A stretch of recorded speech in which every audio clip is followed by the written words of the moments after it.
అలాంటి వాళ్ళ జీవితం ఎలా ఉంటుందో ఒకసారి ఊహించుకోండి. కానీ అందుకే దేవుడు అన్నాడు, మీరు ప్రేమను ధరించుకోవాలట. ప్రేమను ధరించుకోవాలి. ప్రతిరోజు ఉదయం లేవగానే ప్రార్థన చేసుకున్నప్పుడు ఏం ప్రార్థన చేస్తారు? మనకు ఒకటే అలవాటు, నేను బలమైన ప్రార్థన చేసి దేశం కొరకు, రాష్ట్రం కొరకు, పట్టణం కొరకు, అందరి కొరకు చేశాను. నీ కొరకు చేసుకున్నావా? నా కొరకు నేను చేసుకోక్కర్లేదు. సరే, నీ కొరకు నీకు చేసుకో అక్కర్లేదు, కానీ నీ ప్రవర్తన గురించి చేసుకున్నావు. ప్రభువా, ఈరోజు నేను ప్రేమ కలిగి జీవించాలి. నాలో నుంచి ఈరోజు అందరికీ ప్రేమను నేను కనపరచాలి.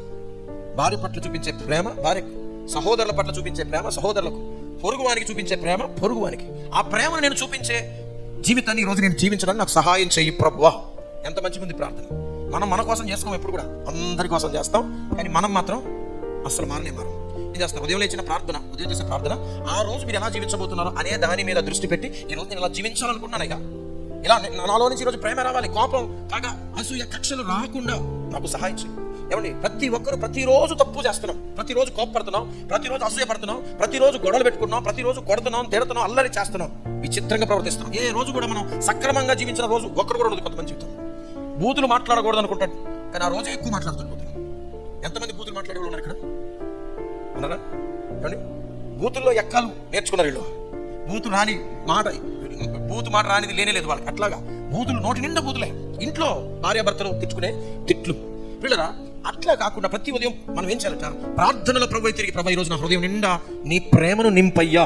హల్లెలూయా చెప్పండి. ప్రభా నా హృదయం నిండా నీ ప్రేమను నింపయ్యా. ఎస్, బైబిల్ ఏం చెప్తుందో తెలుసండి? దేవుడు మన హృదయాల్లో తన ప్రేమను కుమ్మరిస్తారట. మన హృదయాల్లో ఆయన తన పరిశుద్ధాత్మ ద్వారా ప్రేమను మనలో కుమ్మరిస్తారట. ఆయన సన్నిధిలో మన ప్రార్థనలు ఆయన వైపు హృదయాలు త్రిప్పి, ప్రభా నీ ప్రేమ నా హృదయాల్లో కుమ్మరించగానే ఆయన తన ఆత్మ ద్వారా, తన పరిశుద్ధాత్మ ద్వారా, రోమపత్రిక 5:5 ఉన్నది, పరిశుద్ధాత్మ ద్వారా మన హృదయాల నిండా కూడా ప్రేమ నింపేస్తాడు.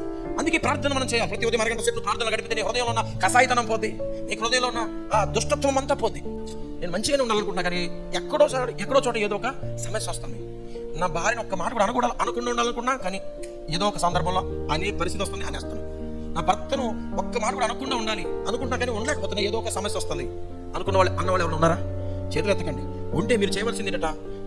అలాంటి సమస్య ఇలాంటి ప్రార్థన ద్వారా మాత్రమే పరిష్కారం అవుతుంది. నువ్వు ప్రార్థన చేయాలి. ప్రభు సన్నిధికి వెళ్ళాయా, నేను ఇట్లా ఉండాలనుకున్నా కానీ ఉండలేకపోతున్నా, ఏదో నాలో లోపమా, లేక సాతాను శోధన ఏమిటో నాకు తెలియట్లా. నేను మంచిగా ఉండాలనుకున్నా ఉండలేకపోతున్నా, మంచి చేయలేకపోతున్నా. కారణం ఏంటో తెలుసా? నీ ఆత్మ బలహీనంగా ఉంది. నీలో అయితే కోరిక అయితే ఉంది, కానీ అది నువ్వు చేయలేకపోతున్నావు. ఎందుకంటే నీ ఆత్మ బలహీనంగా ఉంది. నీ ఆత్మ బలహీనంగా ఉంటే ప్రార్థనలో నీ ఆత్మను దేవుడు బలపరిచేవాడు ఉన్నాడు. దేవునికి స్తోత్రం చెప్తాం. సో ఇండివిజువల్కి వెళ్ళి go to the presence of God. నువ్వు రహస్యంగా చూస్తున్న దేవుని వైపుకు నువ్వు హృదయాన్ని త్రిప్పి ఆయనను వేడుకుంటే తప్పక నీ హృదయాన్ని ఆయన నూతన పరుస్తాడు.